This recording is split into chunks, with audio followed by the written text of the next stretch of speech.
4 दिन पहले की बात है, यानी 19 अगस्त की, जब सीबीआई ने मनीष सिसोदिया के घर पर रेड की थी। उस दिन के बाद से हर रोज इस छापेमारी का एक नैरेटिव सामने आ रहा है और वो बदल भी रहा है।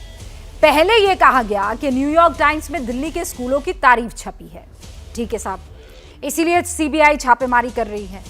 फिर बात जाति और बिरादरी पर आ गई। इस छापे को महाराणा प्रताप के वंशज पर छापे से जोड़ दिया गया, ठीक है साहब। फिर आरोप लगाया गया कि सिसोदिया के सहारे दिल्ली सरकार को गिराने की साजिश की गई। अच्छा जी, आज नया आरोप लगा कि आम आदमी पार्टी के विधायकों को 5-5 करोड़ का ऑफर दिया जा रहा है। भारतीय जनता पार्टी के नेताओं के आम आदमी पार्टी के पास फोन आ रहे हैं। 5-5 करोड़ रुपए के ऑफर आम आदमी के विधायकों को दिए जा रहे हैं कि आप आम आदमी पार्टी छोड़कर भारतीय जनता पार्टी में आ जाइए। दिन भर यही सवाल हम सब पूछते रहे, लेकिन किसी ने जवाब नहीं दिया। हाँ बताएंगे, हाँ रिकॉर्डिंग सुनाएंगे, हाँ ये आए थे, वो आए थे। Who is the caller? किसका कॉल आया, कौन फोनवा पे आया, बता दो भैया। तो आखिर सच्चाई क्या है? सवाल आबकारी नीति पर है, लेकिन ढिंडोरा पीटा जा रहा है ईमानदारी का। एक्साइज पॉलिसी पर जवाब क्यों नहीं देती आम आदमी पार्टी? आखिर इस सवाल पर क्यों मौन है आम आदमी पार्टी के? दिल्ली के खजाने को नुकसान हुआ, और हुआ तो क्यों हुआ? शराब नीति में ऐसी क्या बात थी कि सीबीआई जांच का ऐलान होते ही उसे वापस लेना पड़ जाता है? और सवाल यह भी कि अगर दिल्ली में ऑपरेशन लोटस को बीजेपी अंजाम दे रही है तो सबूत क्या है?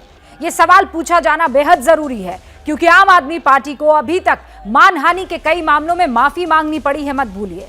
आज की हुंकार इन्हीं सवालों के इर्द गिर्द सारे खास मेहमान हमारे साथ जुड़ चुके हैं, उनसे आपका तारुफ करवा देना चाहती हूं।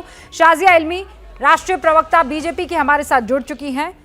और आपको यह भी बता दूं कि शाजिया इल्मी अन्ना आंदोलन से, हालांकि हमारी भी सीनियर रही हैं, पत्रकारिता में एंकरिंग करती हैं और इसी चैनल से एंकरिंग करते हुए उनको देखा गया था, लेकिन उसके बाद अन्ना आंदोलन से जुड़ी, उसके बाद आम आदमी पार्टी से भी जुड़ी, और इस वक्त शाजिया इल्मी प्रवक्ता हैं बीजेपी की। पीयूष जोशी हमारे साथ अब से कुछ ही देर में जुड़ेंगे, जो कि नेता हैं आम आदमी पार्टी के।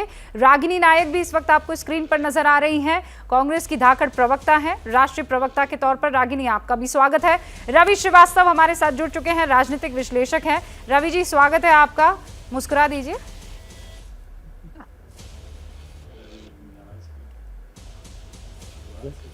आपके लिए क्यों नहीं मुस्कुराएंगे, जरूर मुस्कुराएंगे। बहुत शानदार। हर्षवर्धन त्रिपाठी जी हमारे साथ जुड़ चुके हैं, वरिष्ठ पत्रकार हैं। आप सभी का बहुत बहुत स्वागत है। शुरुआत रवि जी आप ही से कर रही हूं, किसका फुनवा आया? जरूर करिए। अब ये तो समय बताएगा किसका फुनवा आया, कि फुनवा आया, कि व्हाट्सएप आया, कि इंस्टाग्राम आया, कि फेसबुक पे मैसेज आया, कि ट्विटर पे मैसेज आया, कि और कोई टेलीग्राम पे मैसेज आया, तो समय बताएगा। आम आदमी पार्टी ने तो ये बोला है कि हम आपको जरूर बताएंगे, समय आने पे बताएंगे किसने बुलाया था, कितने रुपए की ऑफर दी थी। और एक और बता दूं आपको मैं कि ट्रेलर तो दिखाया जा चुका है। आपको याद होगा शेर सिंह डागा वाला ट्रेलर आज उन्होंने पीसी में दिखा दिया अपनी, जब लोगों को, आम आदमी पार्टी के विधायकों को तोड़ने के लिए ऑफर दी गई थी और उसके खिलाफ कार्रवाई भी हुई थी। तो बीजेपी के नेता थे शेर सिंह डागर उस टाइम में। और मगर सच्चाई ये है कि बीजेपी 8 साल तक एक भी आम आदमी पार्टी के एमएलए को तोड़ नहीं पाई है। ये एक निश्चित बात है, क्योंकि इस तरह की हरकत इन्होंने ऑपरेशन लोटस में मध्य प्रदेश में की, कर्नाटक में की, और अभी अभी एकनाथ शिंदे जी मिल गए।